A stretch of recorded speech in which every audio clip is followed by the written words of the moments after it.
नागपंचमीच्या सर्वांना हार्दिक शुभेच्छा. आपल्या प्रत्येक सणांमध्ये काहीतरी सायंटिफिक आणि धार्मिक रिझन असतं, महत्त्व असतं आणि काही रेमेडीज असतात, की जे त्या स्पेसिफिक दिवशी केल्यानंतर त्याचा खूप छान फायदा होतो.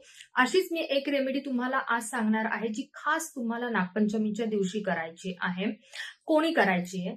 तर ज्यांच्या पत्रिकेमध्ये राहू केतूची प्लेसमेंट चुकीची आहे आणि राहू केतूच्या दुष्परिणामांमुळे त्या जातकाला खूप त्रास होतोय. म्हणजे कशी?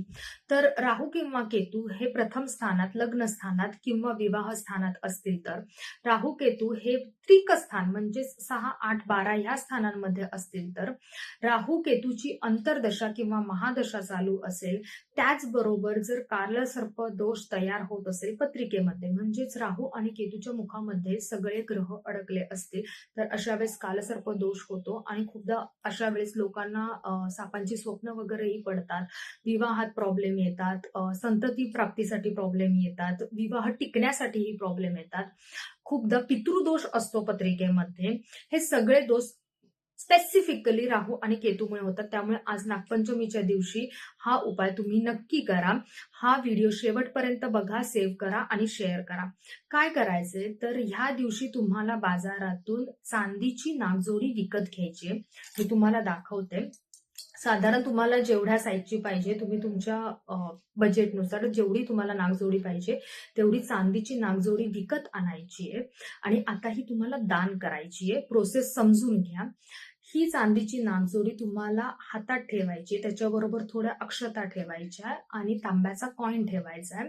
याची यथेच्छ पूजा करायची आहे आणि ज्या वेळेस तुम्ही हे जलप्रवाह करणार आहात त्यावेळेस हात ठेवून म्हणायचंय की माझ्या पत्रिकेतील काही जर पितृदोष असतील, कालसर्पदोष किंवा काही राहू केतूमुळे तयार होणारे दोष असतील तर ते सगळे निघून जावो आणि मला सुख समृद्धी लाभो, हे बोलायचंय आणि पाण्याचा प्रवाह ज्या दिशेने आहे त्या दिशेने हे जलप्रवाह करायचे.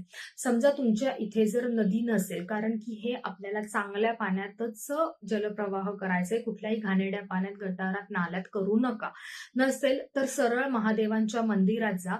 एखादं जुनं महादेवाचं मंदिर असेल तर उत्तम आणि त्याच्यामध्ये तुम्हाला पिंडीवरती सेम प्रोसेसने ही नागजोडी अर्पण करायची. एक लक्षात ठेवा, पिंडीवरती अर्पण केलेली कोणतीही गोष्ट आपल्याला घरात आणायची नसते. त्यामुळे हे अर्पण केल्यावर तिथे सोडून यायचंय. हा उपाय तुम्ही आठवणीने करा. कसं असतं ना, काही लोकांचा विश्वास असतो, काही लोकांचा नसतो. त्यामुळे काही लोक शांती करतात, पितृदोष शांती, कालसर्पदोष शांती. काही नाही करत तर मग तुमच्याकडून किंवा वेळ नसेल मिळाला, झाली नसेल तर आज हा उपाय तुम्ही नक्की करा आणि लाभ घ्या. धन्यवाद. डॉक्टर श्यामल, अयाधी अस्ट्रो वास्तू. ओम